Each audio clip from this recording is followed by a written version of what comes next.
Welcome, this is Najma Minhas with Global Village Space. This weekend, we finally saw a belated but strong response from Western countries, the US, UK and EU, on removing selected Russian banks from the SWIFT system.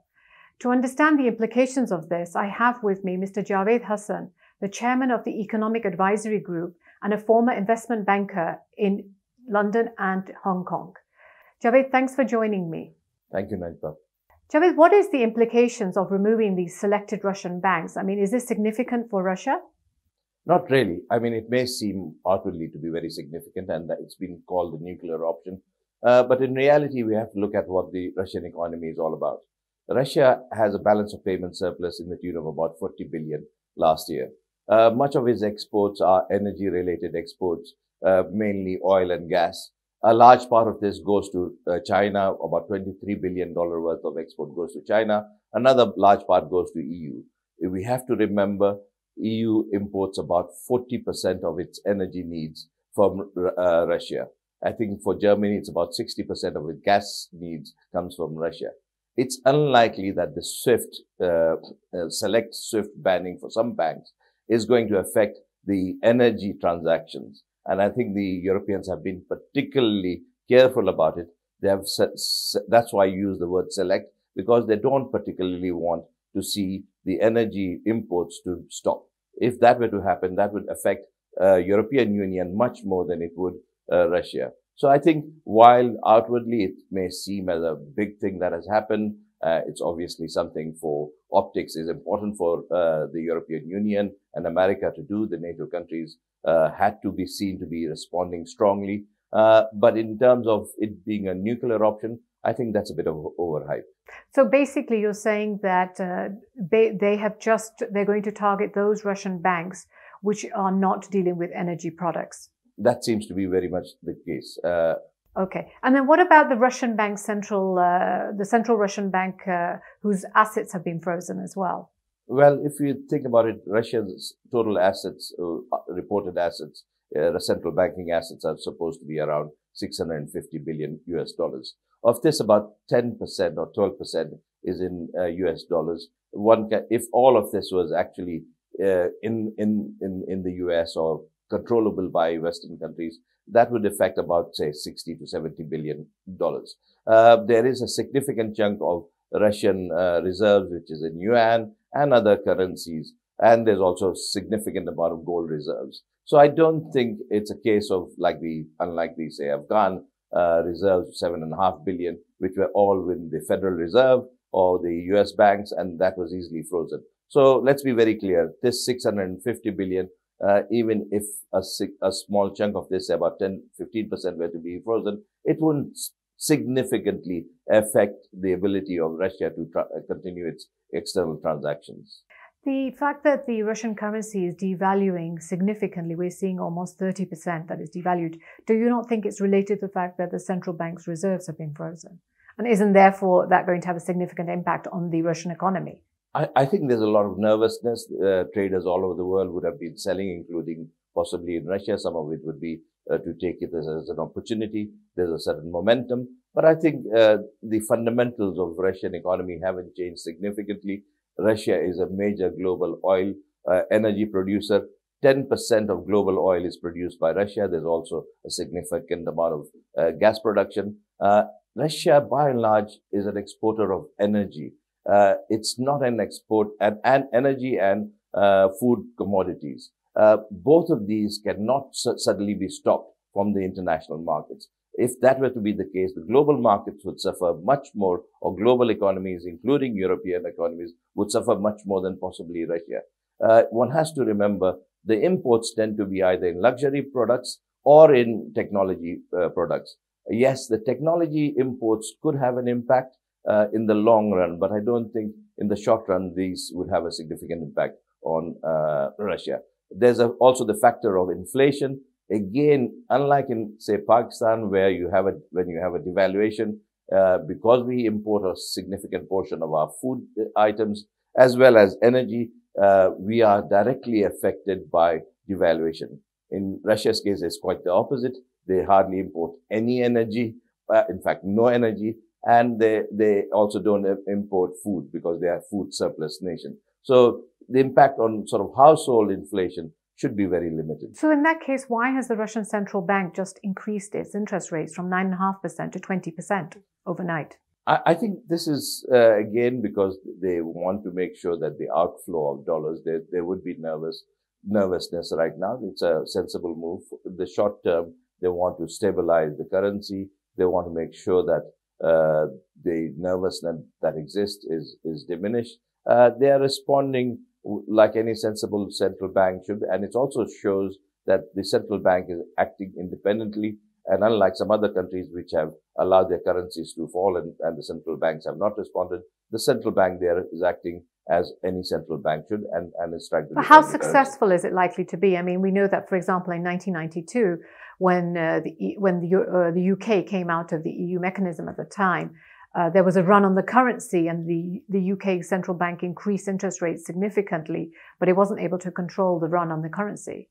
I think in the case of UK, there's a slightly different circumstance. There was a huge run because of major hedge funds betting against the pound. It was much more open to international attacks by currency holders. Russia is slightly more isolated in that case. I don't think the ruble can be that affected by hedge funds globally and other funds. Now, you mentioned the fact that Russians basically export energy products. What is the likelihood of OPEC doing something? Do you think there are talks being held between the Americans and OPEC countries such as Saudi Arabia about increasing supply of oil on the market? We have to look at the dynamics of oil production. After the US, which produces about 11 to 12 million barrels per day, Russia produces 10 million barrels, Saudi Arabia about 9.2. And then following that, the other countries, whether it's Iraq, Venezuela, several other countries, they produce in the range of anything between 2 to 3. The largest produce no more than about 3.5 million barrels. It is unlikely that if the production or exports of Russia were to be suddenly stopped, it could be easily replaced by OPEC producing countries. They can't suddenly fill in a gap of about 5-6 million barrels from Russia. So I think it would be unrealistic to expect OPEC to suddenly up its production and substitute it for what Russia is exporting. Moreover, there's also the gas pipeline Nord 1, which is producing a significant amount of energy needs for Europe. That also cannot be replaced by OPEC countries. What do you see the role of China in all this? Is China going to stand with Russia? I mean, it mentioned, a statement has come from the Chinese Foreign Embassy that the US is fanning the flames here. What position do you think the Chinese will take, and will they help the Russians to survive on an economic front? As ever, the Chinese will be very careful. All their international relations dialogue and discussions tend to be very carefully planned. They have intense relationships with which have increased in the last few years with Russia. As I said, China imports about $23 billion worth of petroleum from Russia. It's unlikely to stop doing so. China also exports considerable amount of other goods to Russia. China is going to continue its major trading relationships with Russia, and I'm unlikely to see any of that diminish with all this that is happening. China also has a similar to the SWIFT system, a financial system called CIPS. Do you see an increased uptake in people using that system? That's very likely. I mean, with SWIFT being used as a political tool, global countries all over the world, people will start thinking of having alternative mechanisms to not be completely reliant on SWIFT. So in the long term, actually, this recent action might do a great deal of damage to SWIFT as a means of transactions globally. And all countries, or most countries which are not in the sort of NATO bloc, will want to see alternative mechanisms for international transactions. You know, one of the ways that the Western countries are aiming to hurt Russia is through sanctioning its rich individuals as well. The UK recently has fast-tracked some legislation which will specifically identify kleptocrats and the kind of properties they've bought. Initially, they were buying under companies. Now they will have to declare if any company has been bought and the name of the person. How do you see this impacting the wealth and the average Russian? I think it would be great news for Russia. The money that was going out of Russia into countries like UK and France and south of France especially will stop going. I mean, the Russians now, whether they're kleptocrats or otherwise, will think twice before sending their money abroad to buy properties in places like London. So while it might affect some Russians who have already bought property in UK, it will certainly benefit Russia as a whole, where illicit money will, if anything, stay in Russia and help their economy rather than go out of Russia. This could be something which Pakistanis also should think about. Even we should try and stop any illicit money happening. But if it should happen at all, it should stay in the country. At least it'll do our economy good.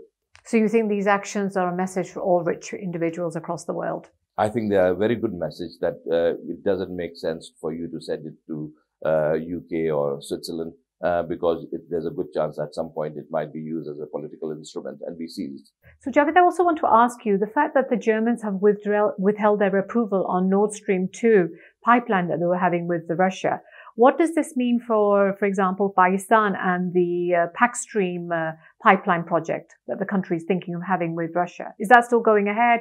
What are your thoughts on that?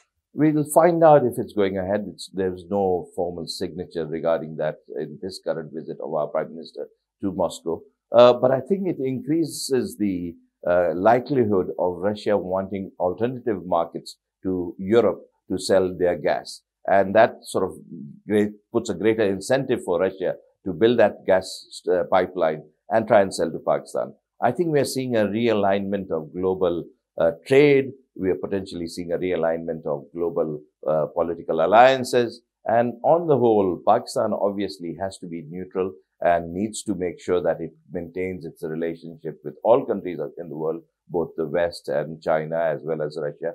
But having said that, it does pose an opportunity for Pakistan that it could improve its relations with Russia. Do you feel that maybe these actions of the West, where they're isolating Russia, may go towards expediting this move towards trading blocs? I think it's most likely going to help increase the amount of trade that Russia wants to do both with China, Pakistan, and other countries in the South than it has previously looked to do. It also possibly will increase the supply of grains from Russia to Pakistan. So I think we really can see this as an opportunity as well. Obviously, it's inherent with risks, and obviously none of us would like to see wars anywhere in the world. We all decry any kind of war. But having said that, the changes in the alliances and the greater sort of parting of ways that is taking place between NATO-aligned countries and Russia means that there is an opportunity for countries like Pakistan, China, and others to enhance their closer relationship with Russia as well. Javed Hassan, thank you so much for your time today. Thank you.